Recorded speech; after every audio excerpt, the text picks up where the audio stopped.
Labor Lounge, I got a topic of conversation.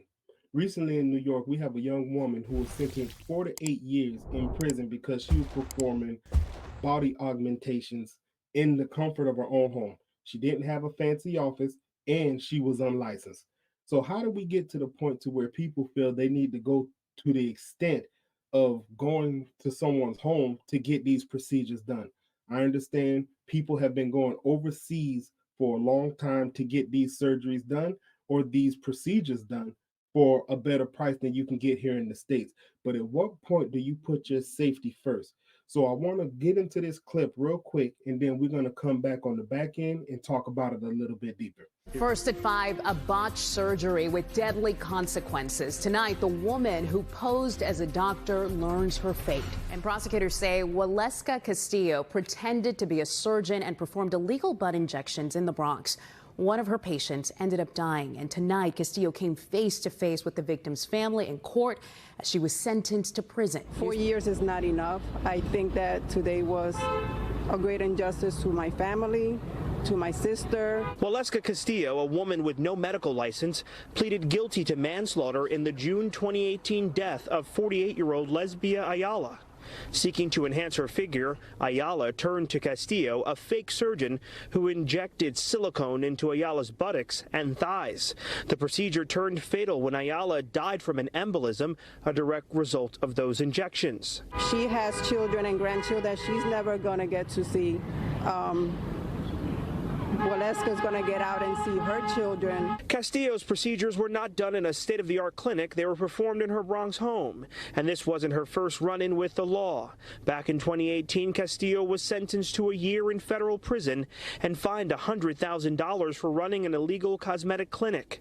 The courtroom was heavy with emotions on both sides, with Castillo telling the court, "Ever since this happened, I've been regretting it so much." The judge considered various factors in determining the sentence, ultimately imposing a prison sentence with post-release supervision and emphasizing her need to reflect on her actions and their impact. So first and foremost, condolences to the young lady that passed away and her family. You know, it's hard to lose a loved one at any point in time. And as so many others, I'm sure she went into this procedure thinking that on the other end she would come out and be happy with the results that she received.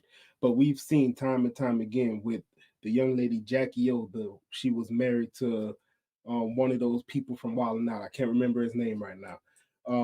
You had Cardi B at some point come out and say she doesn't know what she has injected into her, and you have people even turning away from these type of procedures because the risk are starting to outweigh the reward.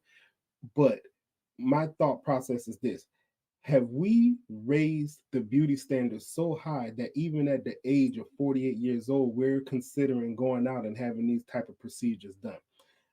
I hope as a father that I tell my two girls that they're beautiful just the way they are and that they never have the thought to go out and try to do one of these procedures.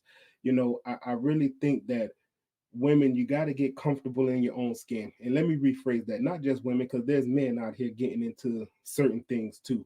But we got to get comfortable in our own skin.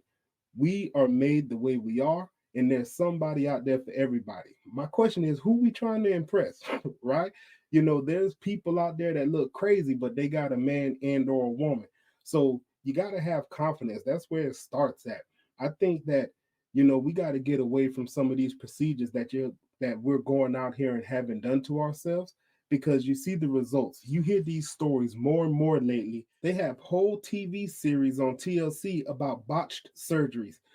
Like, it's got to be happening often enough for them to be able to have an episode at least once a week on TLC. Just think about that for a minute.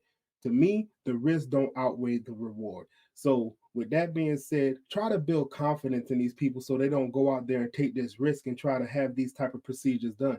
Because this lady was 48 years old. There's no reason why she shouldn't be here today. And again, at 48 years old, I don't want to hear about my sister going out to have a BBL or any kind of butt injections. That's just not what I'm looking to hear, right? It's like, yo, you already good, you married, just do what you got to do.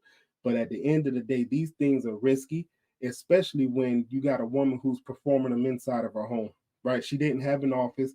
There was no way to do any research about if it was safe or not. We just took it we just took the risk and said, you know what, we'll go to her house and we'll have these things done. We don't even know what kind of chemicals she put inside of this young lady. With all that being said, let's have this conversation down in the comments. You guys let me know what you think about this, and have we raised the beauty standards too high? Let me know what you think. Until next time, I'm out.